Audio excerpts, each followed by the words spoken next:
I was like, I've read not tons of romances, but enough. Wait, Um, Square team, it's just about time to go home. So this is your friendly reminder to what? your workstation and we'll see you on Friday. Thanks. Bye. You were saying? I was saying,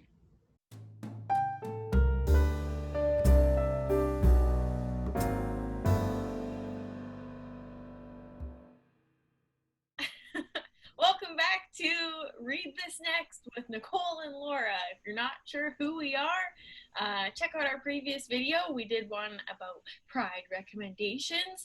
Today, our topic, genre, book chat is about romance novels. Ooh. And we are going to start right off the top with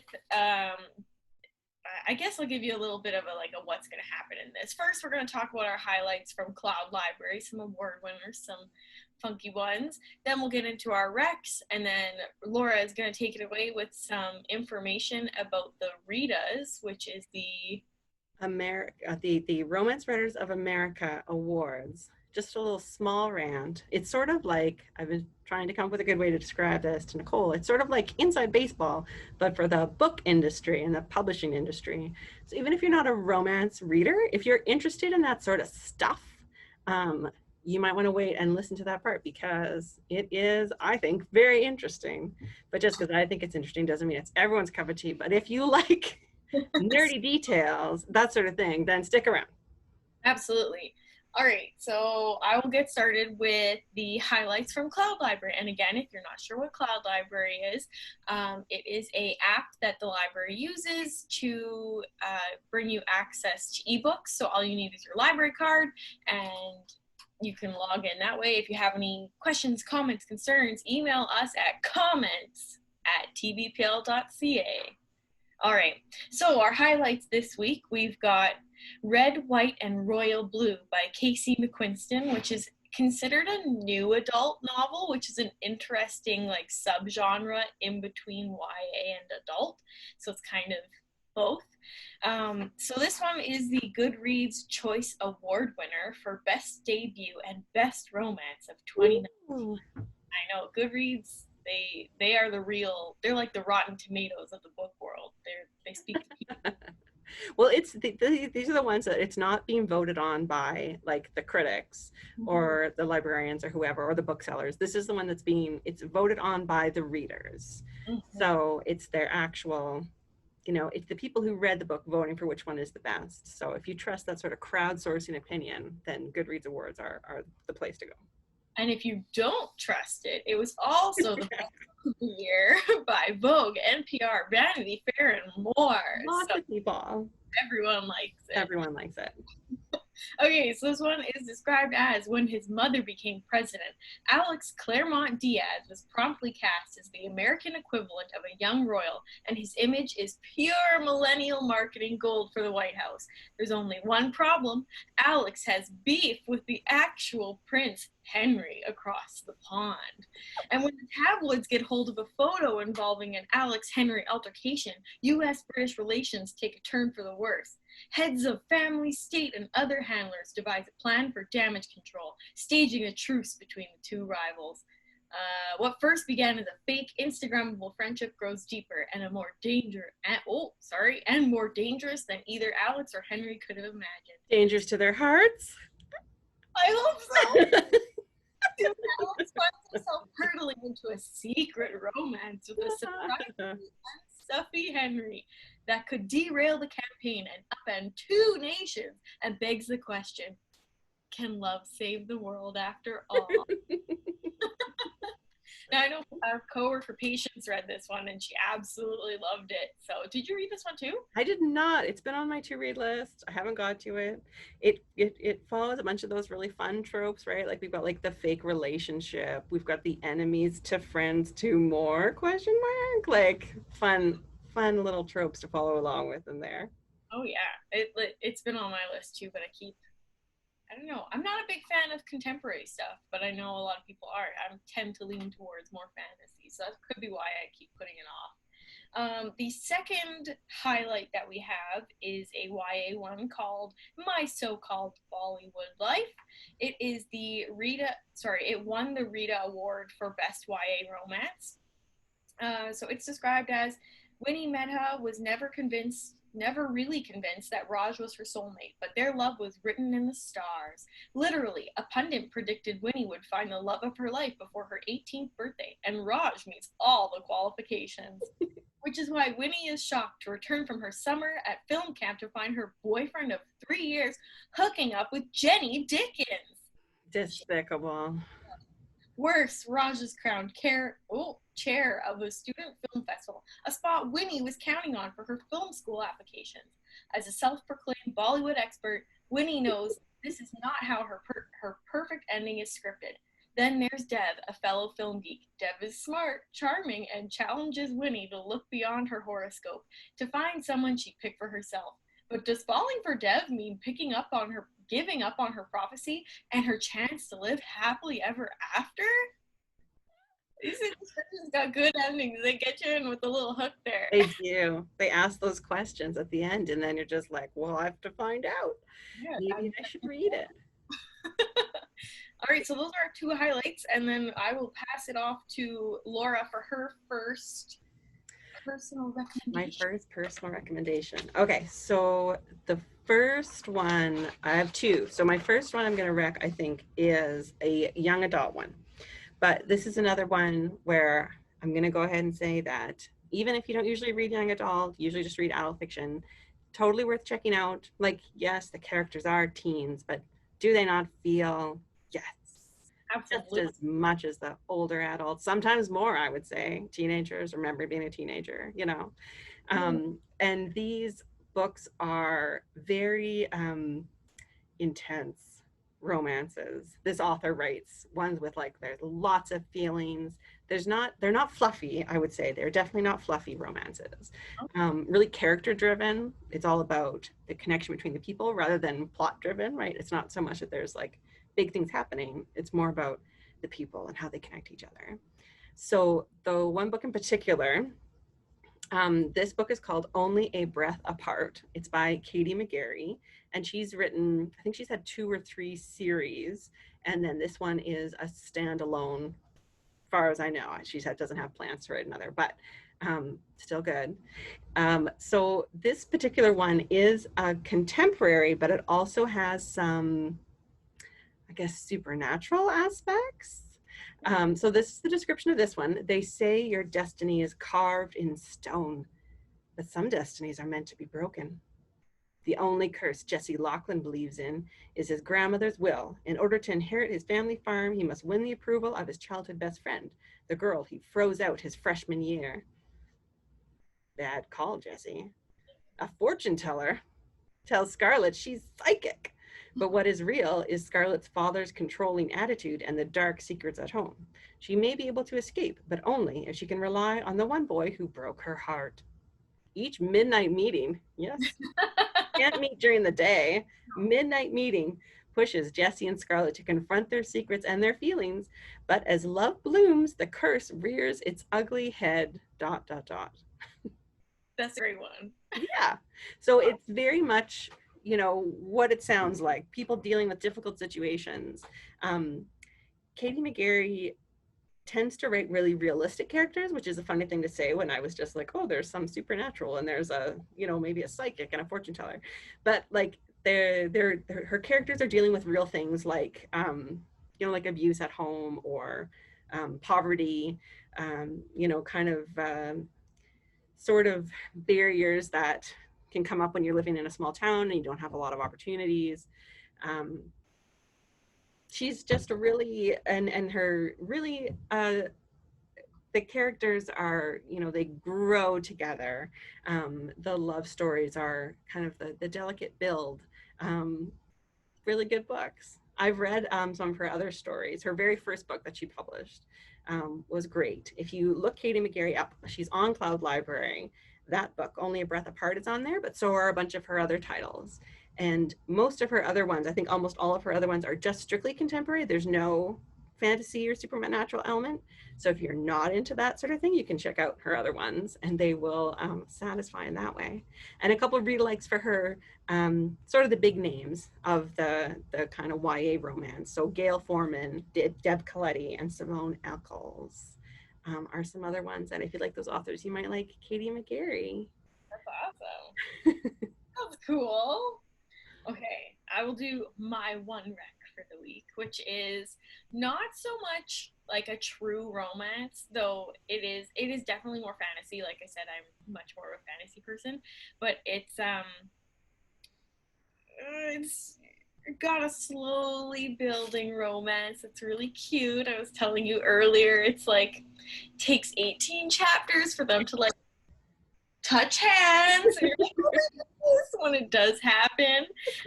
So it is Uprooted by Naomi Novik. Okay, so the main character's name is Agnieszka. I had to Google how to pronounce it. It was almost like a Hermione situation where I was like, that's it. Agnieszka loves her small, quiet village, the forests, and the bright, shining river. But on the border of her town is the wood. It's evil and threatens to overtake villages and steal people away. Her people rely on the cold, driven wizard, wow, I can't speak today, known only as the dragon, to keep its powers at bay. But he demands one young woman handed over to him to serve him for 10 years. Sounds problematic. Yeah, and like, yeah. It's a fairy tale. Yeah, well, yeah. And the girl describes it as a fate almost as terrible as falling to the wood. The next choosing is fast approaching, and Agnieszka is afraid. She knows, everyone knows, that the dragon will take I should have looked up this name too. Kaisa? Beautiful, graceful, brave Kaisa. All the things Agnieszka isn't, and her dearest friend in the world. And there is no other way to save her. But Agnieszka fears the wrong things. For when the dragon comes, it's not Kaisa he will choose.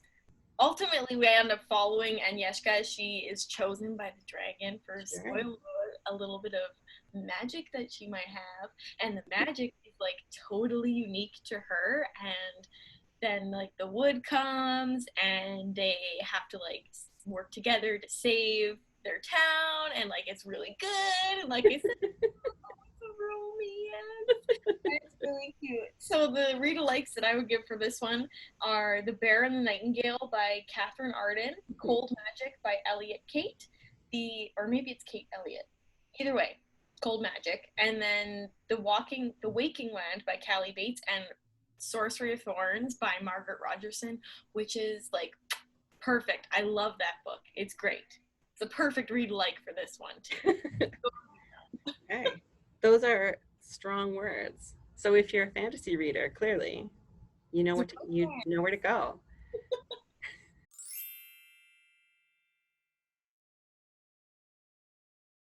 Welcome back again. We just had some technical difficulties. As you can tell, we are both wearing different clothing in different rooms, and we unfortunately got interrupted about 2 or 3 times right at the end of our filming, so we just decided to redo it today. And so we'll let Laura get back to her second recommendation. Thanks, Nicole. Okay, so my second recommendation. This is a series by a debut author, Helen Huang, and the first book in the series is called The Kiss Quotient, and the second one is called The Bride Test, and I have read both since yesterday when I'd only read one. Now I've read both, and they're both good. You don't have to read them in order. You can read one or the other, but why not read both? You know, if you get on it, they're both good. So I'm going to talk specifically about The Bride Test, though, which is technically number 2, but you don't have to read them in order. There's no, you're not going to be missing anything. It's a different set of characters, so don't feel like you do need to start with the Kiss Quotient. Quotient? Quote? One of those. Okay, so The Bride Test. It's sort of a Beauty and the Beast story a little bit. It's about a woman named Esmeralda, as me, who works as like custodial staff in a hotel in Vietnam. And these girls keep coming into the bathroom where she's cleaning the toilets, and they're all really upset and crying. And she's like, is really strange. I don't know what's going on. Like all these women in like fancy outfits keep coming in, and then they like cry in the toilet and then come out and fix their makeup, and then they leave. And then this older woman comes in, and it turns out she's been making all these women cry because she's been interviewing them. She's trying to find a woman who could potentially be a husband, potentially be a wife for her son. And then of course she meets our heroine and is like, you're the perfect girl. And she offers to bring her to America and says, you know, spend 3 months with him living in his house and just see how you like each other. You know, he's basically a good catch. He's handsome and he has a good job and all this. So like, what do you have to lose, really? And so she figures, what do I have to lose? You know, it's not like I have such a great job here or anything, or there's not many opportunities. So she decides to go and see what happens. The thing that's really interesting about this book, a little bit different, is that our main male character, Kai, he is autistic.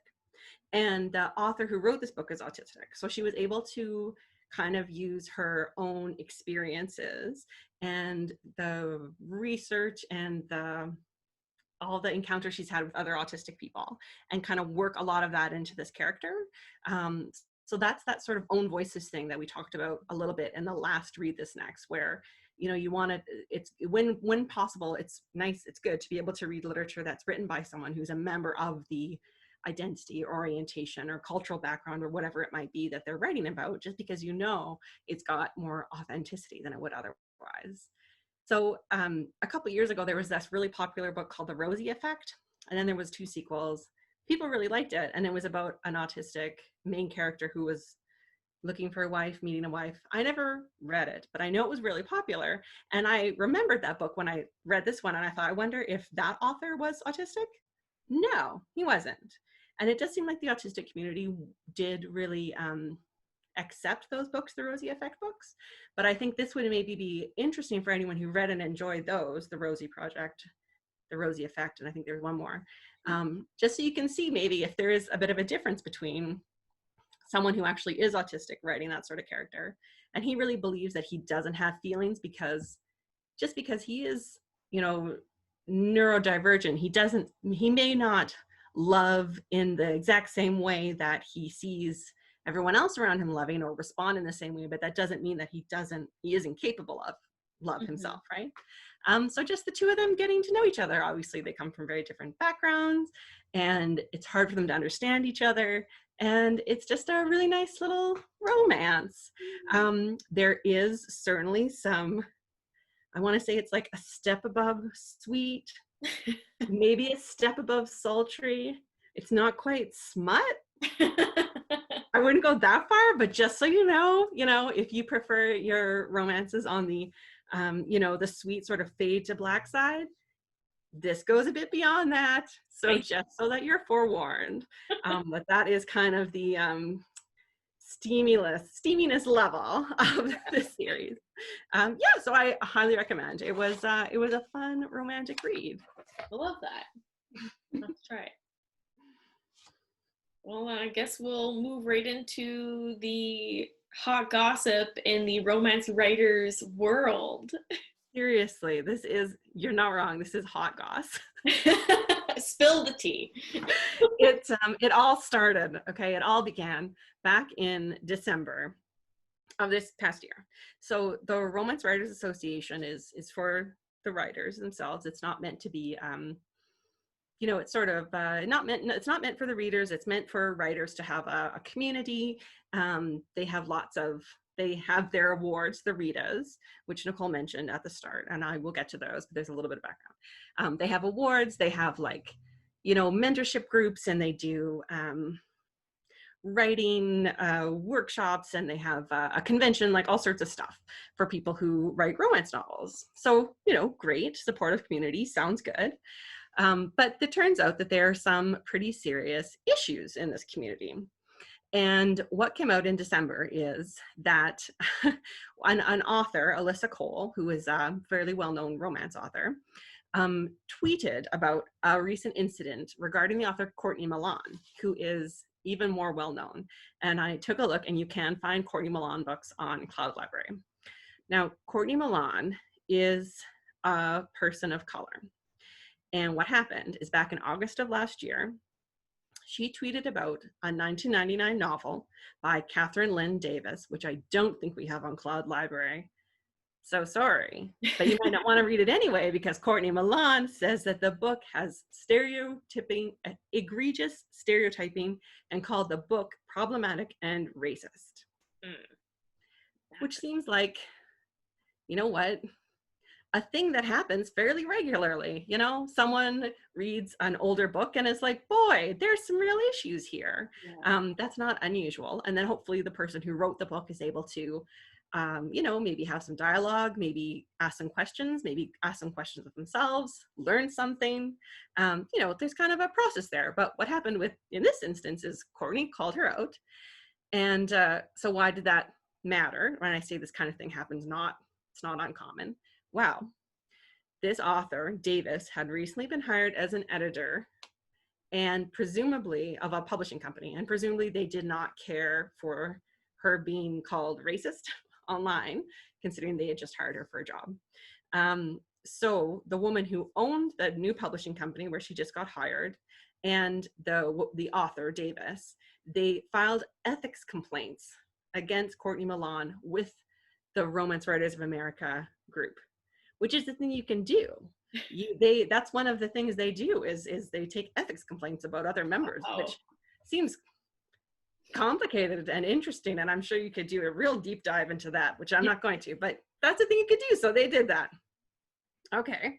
And you can, you know, if you're interested, you can look at what, like the language of the complaints and their screenshots and all that kind of stuff.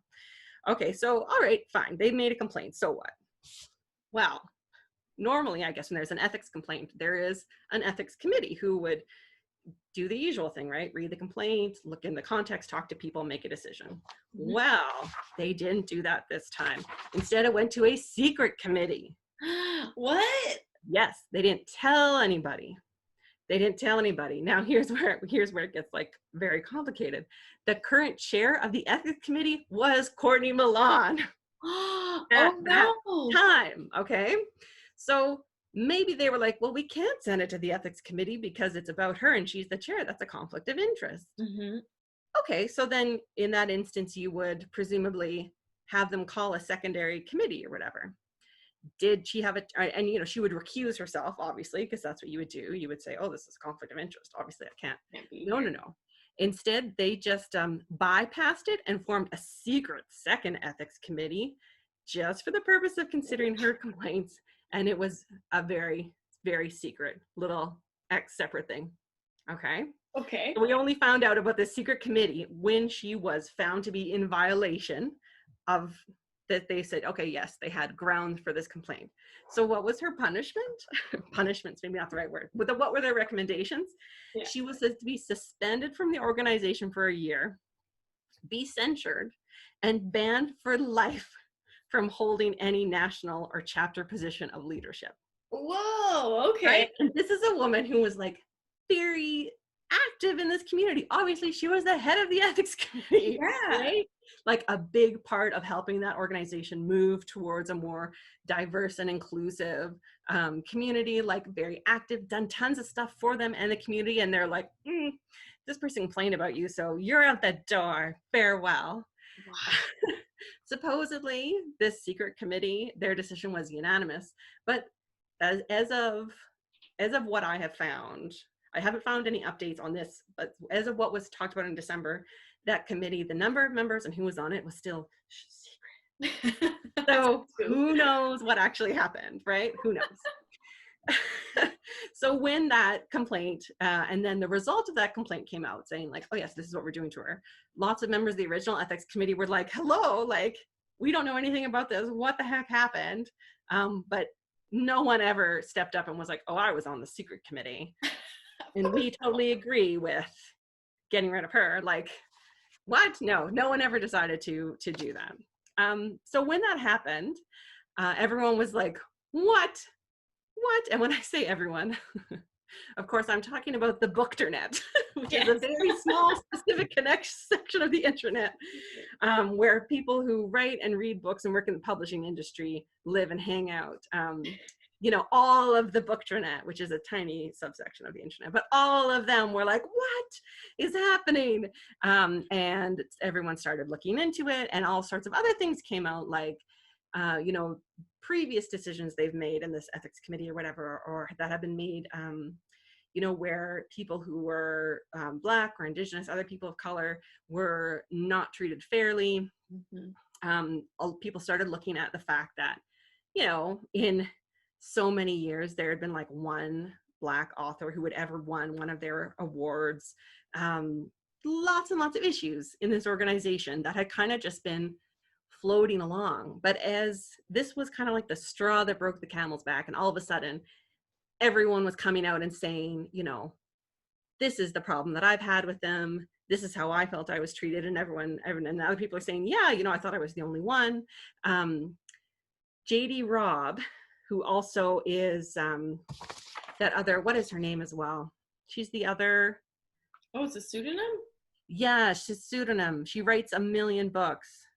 JD Robb and Nora Roberts. Yeah, that's her. Really? Yes, her. She is obviously huge. She's not even a member of the Romance Writers of America. She ditched them a long time ago because she didn't like when they decided, I think in 2005, that they wanted to define romance as occurring between a man and a woman. Ooh, that's right? good. And she was like, don't like this, I'm out. So she went in and like commented on this and was like, look, I think they screwed up a long time ago. Basically, yeah, maybe you're right, it's time to burn it down, and what are you guys going to do instead?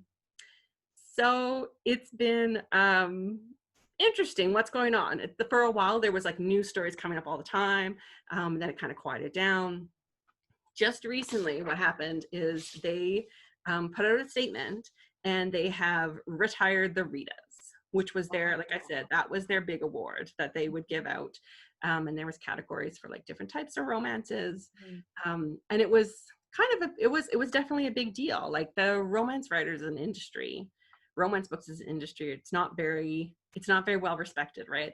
People don't think of it as, oh, you know, it's not literature, and it's just, those are trashy books, and those are, you know, those are easy reads and this and that. And so that was one of the like big highlight things you could say, like, oh, I want to read it, that's sort of a big deal. And they were taking that away, but they are replacing it with something that hopefully will be better. They're replacing it with the Vivian.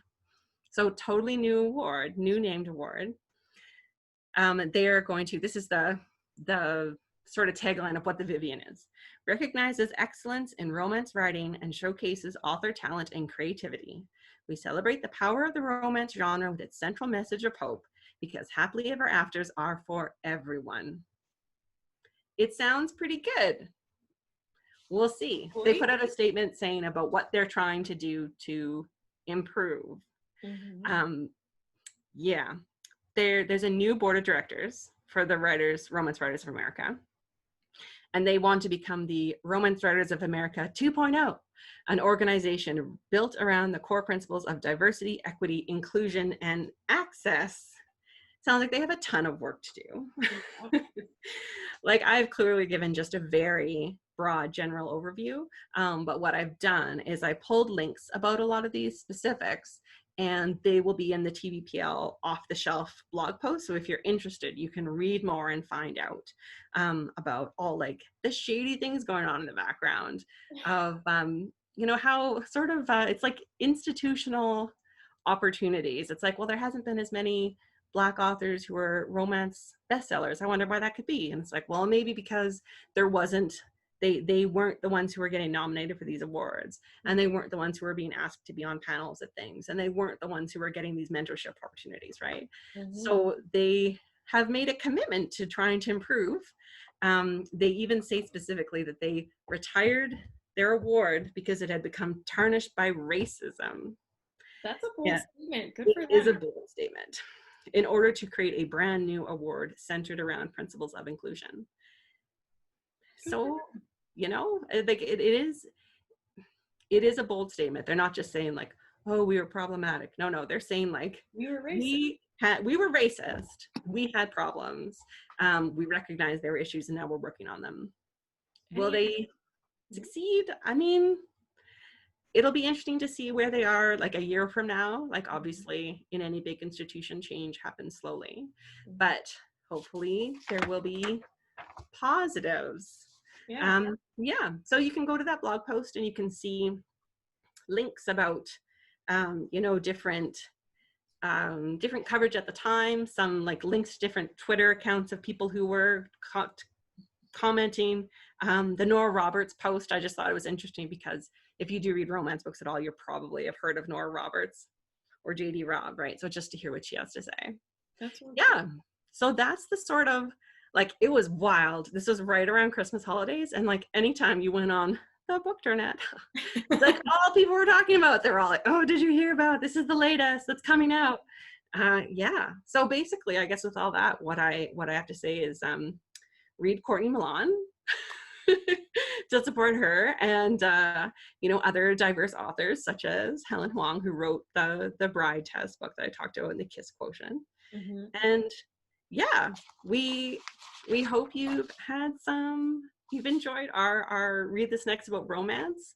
If you have suggestions of romance books we should check out, or suggestions of other themes we should do, if you wish we would talk about mysteries or science fiction or whatever, then drop that in the comments and we will see what we can do. Yeah, I hope you like this. Check us out next week. We're going to be doing another video for National Indigenous History Month with Sam and Robin and I. So we'll see you then.